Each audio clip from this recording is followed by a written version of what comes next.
Welcome to the Nosy Dragon, Justin here. Update video just dropped on the Dungeons & Dragons YouTube channel going over the Unearthed Arcana release that's coming out September 29th, 2022, and it's all about the expert classes. So without further ado, let's go over it. Hello everyone, we have a brand new Unearthed Arcana. We have classes, subclasses, we have feats, conditions, we have new rules having to do with skill checks and attack rolls, as well as how a critical hit functions. So let's... Okay, so a lot of people, including us, Nosy Dragon is also a podcast, if you didn't know, link in the description. We did an overview of the first playtest that came out that was all about, the basic rules, the kind of starting stuff. They went over races and some spells and feats. And one of our biggest gripes and complaints that we talked about was them fiddling with criticals. And I wasn't the only one. There's plenty of YouTube videos out there where people discuss that they kind of fumbled the critical and that they didn't really like that. So I think it's funny that right off the top, in the first 16 seconds of this overview of the expert classes edition of this One D&D playtest, boom, they're talking about criticals because they're like, hey, we know. So I just think that's funny. Let's just delve in right now and have an overview of all of that. Nope. Today, we're focused on our friends, the Bard, the Ranger, and the Rogue, along with, as you mentioned, a bunch of feats. No. When you reach any of the levels that in the past where you would have gotten the ability score improvement feature, now you have the option of taking the ability score improvement feat, does exactly the same thing as the ability score improvement feature in the 2014 Player's Handbook, or you can take another feat of your choice. So I feel like this change was purely done for the streamline effect of the game. Like One D&D seems to be all about streamlining the rules of Dungeons & Dragons to make them more consumable to people who are just coming into the game, who know nothing about Dungeons & Dragons, that hopefully they'll be able to pick up these books and these rules and everything will just kind of make sense. Because as of right now, as a veteran player myself and a longtime Dungeon Master, I have no confusion when I'm leveling up how to use a feat or how to use an ability score improvement. Some tables, Dungeon Masters say, oh, I don't want feats, because feats are kind of an optional rule in 5th edition. So I guess that by making it ability score improvement a feat that you pick, it's kind of streamlining that whole process that at every level, grab a feat. And if you don't want to grab a feat, grab an ability score improvement feat. Just trying to make things simpler, but I understand it. I don't know if I personally don't feel like it's like, whoa, big revelation. It's just, but whatever. This UA also includes the Arcane, Divine, and Primal spell lists all the way up to level 9, and it includes a rules glossary. Oh, that's nice. It'll be exciting to look at all the spells and see if they've changed any spells, have any spells been buffed, have any spells been nerfed. I don't know if they'll have changed anything with the spells in this update, in this spell list. It might be just letting us know what group they're in, if they're elemental or arcane or I can't remember the three, but yeah. Okay, so the part that we just skipped, basically they were just saying that the playtests that come out before each one, they're going to be backwards compatible, but anytime you see the same rule but written again, the new rule takes over. A great example of this is how we're handling critical hits. Yes. So you and I in our video They already know. They already know. Last time talked about the fact that the previous Unearthed Arcana had a rule that we knew was very experimental, Right. and had a good chance of not being what the community was going to cheer for, but we were interested in seeing what do people think, because there were some angles to that rule that we were fascinated in seeing how can this serve the game. We've already seen some of the responses, and you're going to see this time that for the current version of the playtest, we are using the critical hit rule as it exists in the 2014 Player's Handbook. Okay, so They're like, hey, what if we changed how critical hits worked? What if spells didn't crit? What if only marshals could crit with their weapons and their unarmed strikes? Huh?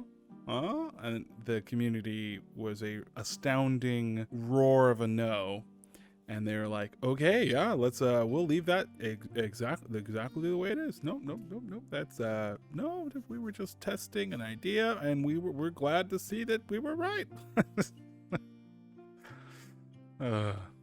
So again, make sure if you're playtesting and everyone else is playtesting, read the new rules glossary, where you'll also see that we are experimenting with different rules this time around for the D20 test. This time we don't have the universal rule of a 20 always succeeding and a 1 always failing. Yeah, a lot of people had trouble with that, but I think that veteran players, veteran dungeon masters, people who've played the game for a while, did not have any confusion in this topic, right? I was not confused of, oh, do skill checks not crit? Like if I roll a nat 20, don't I automatically succeed, right? A nat 20 is always a resounding moment of success, right? And no, if the DC is 35 and you rolled a nat 20, but you have a -1, you still failed to jump, the impossible chasm, or to convince the king to kill himself or something. It's like, if you're trying to do something that's nearly impossible, it should be nearly impossible. Now, I understand critical hits, it's a critical hit. It should be something that happens in combat. And I think, yeah, going back to the way it was supposed to be, the critical hit went back to the way it was in the 2014 Player's Handbook, and now they're adding some changes to the way they've changed the rolling a natural 20 in a D20 test, which is what One D&D is calling skill checks, saving throws, and attack rolls. They're all just a D20 test, which I guess is a fine, kind of consolidation of the word. No judgment there, but just, yeah, D20 test. They're getting rid of the natural 1 is always a fail and natural 20 is always a success. And I think, like, yeah, if you streamline the game too much, you can end up smoothing out some of the things that make the game interesting. So instead, we are playing around with some other approaches. Although there, you're also going to find a familiar friend in that we're largely using the 2014 version of the rule, with the catch that this time we're testing rolling a 1 on a D20, giving you inspiration. Yeah, that's interesting. So this I like. When you roll a natural 20 in the One D&D playtest that came out, you got inspiration. That's really cool and really exciting, and it makes natural 20s all that much more exciting and entertaining and epic. And I playtested it, and it's fun, right? You roll a nat 20, whoa, inspiration, and it's really cool. However, it means that when people are succeeding, they will succeed harder and more. And so it can feel like when you're failing, you fail harder and more. And so it's kind of that snowball effect of like, oh, if you get the ball rolling, then you use your inspiration to do another skill check or attack roll or saving throw, and you get another nat 20 because you now doubled your chance. Well, then you're going to continually have an advantage of getting more inspiration and keeping that ball snowballing down the hill, right? So by adding it to the natural 1, it's kind of like when I fail, all is not lost. At least I get inspiration so that my next roll, I have an advantage rather than being punished for sucking. So, I think it's interesting. We'll give it a shot and see how it goes. But I think that's a cool little change there. Because we basically have 3 different modes we are looking at for getting inspiration in play. Last time we asked everyone to try out getting it when you roll a 20. This time we're asking you to try it out when you roll a 1. We also, in the previous Unearthed Arcana, had another mode in the human of getting inspiration when you finish a long rest. We've actually considered having that as a potential rule for everybody, but right now we want to try out the... I'm not sure if I think that's great for everybody. I think it was cool, a thing that makes humans like resourceful and makes them stand out and makes them interesting. And it's like humans are kind of the least fantastic, right, in a fantasy sense, in this fantasy world of Dungeons and Dragons, a human is the most mundane and most normal because that's what we are. We're humans, right? It's. I mean, well, personally, I'm a gold dragon in humanoid form, but for you guys, you're all humans, and so it's like it's not exciting to be a human. So to reward players for choosing to be a human because it's what fits with their character idea and their story, with some little interesting features, I thought was a cool touch. But if they give them something that's more interesting, or more exciting, or more creative than just inspiration at the end of a long rest, and that everybody gets inspiration at the end of a long rest, I feel like that could be useful. Again, I feel like it might be kind of the getting an inspiration on the roll of a nat 20. It's kind of adding to the success of a thing more than it really already needs to be, in a sense, because it's like, oh, if you have a long rest, all your HP's full, your spell slots are back, your once per day abilities are back, most of them, unless they say like at dawn or something like that. Giving inspiration there is kind of stacking positive on positive on positive. Maybe it's not the best choice, but we'll see. Roll a 1 rule for everybody, and then humans have the special feature of getting it at the end of a long rest. Nope. Let's go ahead and dig into the classes then. So we've got 3 of the classes here, and then we've got subclasses attached. So tell me about what's changed. So one of the first things is that framing that is going to be new for people. And that is that these 3 classes are presented as experts. So people are going to see in this Unearthed Arcana that the 12 classes of the Player's Handbook. Yeah, I'm kind of a fan of this. So the idea of like, okay, the ranger is an expert at rangery things like tracking prey through the forest and knowing if it's going to rain or how to build a shelter in the whatever, that kind of stuff. A rangery, park ranger kind of thing, right? And a rogue is your expert thief, sort of trap setter, disarmer, dungeoneer kind of person type thing. I know, very, very elaborate of my adjectives here. My point is I feel like there was kind of a lot of overlap. Like, you could pick a bard and be a perfectly good rogue because you can pick up proficiency with thieves tools with the charlatan background, and then boom, you've got proficiency with thieves tools. And as a bard, you can pick expertise and stuff. You can have expertise in stealth and expertise in thieves tools and be a perfectly good quote-unquote rogue. There wasn't enough delineation, I think, between them.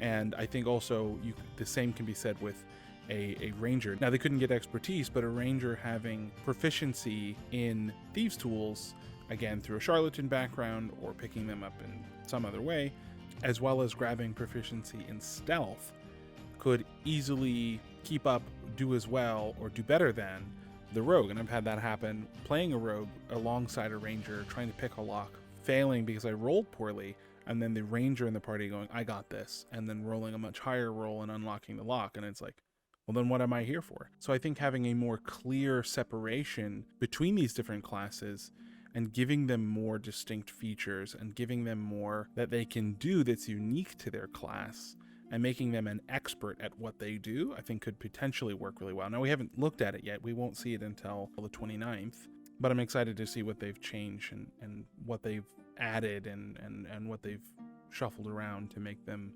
feel like experts. As well as the Artificer, who, while not in the Player's Handbook, gets mentioned in this UA. Each of these classes... I'm particularly fond of the Artificer, so I'm excited to see what they have to say about that. ...is now a part of a group in this playtest. The Ranger, the Rogue, and the Bard are part of what's currently called the Expert group. No. Is all 3 of the Expert classes have the Expertise feature. The Expertise feature is the signature feature of Experts. Well, I was just talking about the expertise thing, how Rangers don't get expertise. And I kind of was like, as I was saying it, I was like, that's interesting that they don't get expertise. Huh. Well, yeah, I guess that makes them all a lot more similar, huh? Bards get expertise, rogues get expertise, artificers get expertise, which I think is great. Personally, as an artifice lover, passionate, sensual lover of artificers, I think that's exciting that they get expertise. They kind of get expertise at a higher level. They get expertise in tools that they already have proficiency in. They now have expertise in those things. It would also be great to get expertise in a traditional skill like perception, history, arcana, something that shows that that character is well versed and well knowledged. And so that means even the ranger now has it. The bard and the rogue already had it in the 2014 Player's Handbook. Well, now the ranger gets it too. No. Something we note in this current article is that when you're building a party now, if you want to create sort of a classic balanced D&D party, one way you can do that is make sure you have a member in your group from each of the class groups. That's interesting. So if you're trying to make a party where it's like, oh, we have a healer, we have a tank, and we have a DPS, if you're not familiar with those terms, they're like kind of more video game terms, but it's kind of like the healer, obviously, he heals people, but a tank is someone who's very, very hardy, very strong, very durable, someone who likes to go right into combat and take all the damage, soak up the damage, real bullet sponge, real, and typically they're also kind of slow but heavy hitting. Where the DPS stands for damage per second, and that's kind of someone who can do a lot of damage per second, right? So I guess in Dungeons and Dragons that'd be DPR, damage per round, but those people who are really kind of like a cannon, just boom, a lot of damage up front, strong, powerful builds, those kind of, but they're not particularly good at taking damage. They die relatively easily, and they're not good at healing. Their only thing is to really focus on damage, and so I think in 5th edition, a good example of that would be like a warlock is really good at focusing on damage. I mean, unless you go celestial warlock. So yeah, I think that's interesting having those groups represent the 3 different pillars of Dungeons and Dragons. And if you have one of these, then you're going to kind of have that skill sets, those kind of things are going to be kind of covered, right? So if you're going into a group, you get like your warrior and your caster and your expert, right? And I don't know what the other 2 things are, the other groups. We'll find out as the playtest progresses, but just kind of throwing ideas out there. Then it's like, okay, well, we have our expert who's going to be able to understand the world and keep his eye out for traps and guide us and things like that. And then we have our quote-unquote warrior, whatever it's going to be, I don't know. And that person is going to be the physical leader of the party. They're the show of force, the person who breaks the door down when it can't be unlocked, kind of the body of the party. And then you have your caster, who's kind of the knowledgeable person who is, knows the mystic arts and how things are connected, and the divine and the history of the world, and kind of the myth and the connection to the unknown and the unseen, and your supportive person that kind of offer healing and magical whatever flight and all that kind of stuff. So that'd be interesting. Simplify the approach to the game, and again, make it more digestible to newcomers, which is clearly their goal here. And so what we've done to make it a bit easier to ease into playing a spellcasting class that you've never played before is we provide from level 1 all the way up to level 20 a set of suggested prepared spells for the class. This is an okay idea. I'm okay with this idea of suggested spells to choose. I definitely, when I was first played an artificer, I did not know what I was doing, and I couldn't find a lot of content out there to explain how to play an artificer very well. They were all kind of like, power builds, but none of them were kind of just explaining the basics of an artificer. And so kind of looking at all the spells that I could choose from, I didn't really know, as I didn't really know what an artificer is supposed to do, which ones to pick. Like guidance is a really key kind of thing that an artificer can do, and a really great benefit. And I didn't grab it because I didn't see the value in guidance for my idea of what I thought an artificer should be, which I had a very limited perspective. And so it would have been nice to see, guidance is on the suggested spell list. If it is on the, I don't know if it would be, but for example, then yeah, it would help you kind of get the flavor and the idea and what kind of this spellcaster is typically supposed to do or represent. I approve of this message. You can go to that class, look at the suggested list of prepared spells, and just start with that. Skip. So ritual spellcasting has changed, or rather people have more access to it now? Yes, so one of the many goodies in the rules glossary is the simple but important to note that we are playtesting currently that basically if you can cast a spell and it has the ritual tag, you have the option of casting it as a ritual. I'm going to be very honest with you guys and very vulnerable here. I didn't know that's not how it already worked. Yeah, I know. I've been a DM for over 5 years, and I've been a player since I was a very young child. And I feel ashamed. In the past, a character had to have a feature that specifically unlocked rituals for them, and we've decided to experiment instead with just the ability of, again, if you can cast the spell and it has the ritual tag, you have the option of casting it as a ritual. Skip. Now, every class, what was previously their 20th level feature, they now get at 18th level. And instead, now at 20th level, those epic boons that... So I'm a big fan of this. Epic boons, I think, are kind of some of the coolest things in D&D no one ever really knew about. In the back of the player's handbook, there's a thing for like other alternate ways to reward your players at high level, and they suggested these boons, this list of boons, and some of them are really fascinating, really interesting. And I think that at 20th level, it can feel sometimes a little underwhelming depending on what class you are. I'm playing a pretty high level artificer.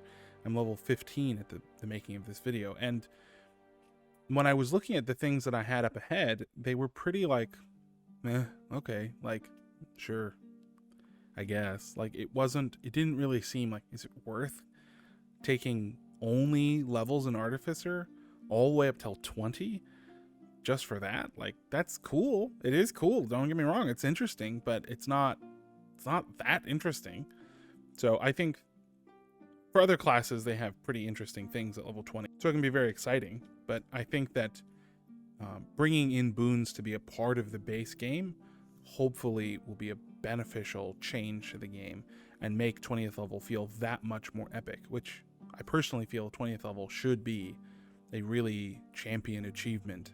Overall, I agree. I think that's a good rule. I mean, not that my opinion really matters, but I agree. Good change. Has my seal of approval. are in the 2014 Dungeon Master's Guide, you now get one when you hit 20th level. Now, we have a suggested one for each class, but when you hit 20th level, you now get to pick. And those epic boons have been reimagined as feats, and many of them are also available in this Unearthed Arcana. That's awesome. Well, that has been the overview of the Unearthed Arcana Expert Classes 1D&D. Hope you enjoyed. We will do a longer form conversation going over the exact playtest rules when they're released in our podcast. So if you want an in-depth overview of what that's going to look like, so go ahead and head over there, like and subscribe. See you in the next one.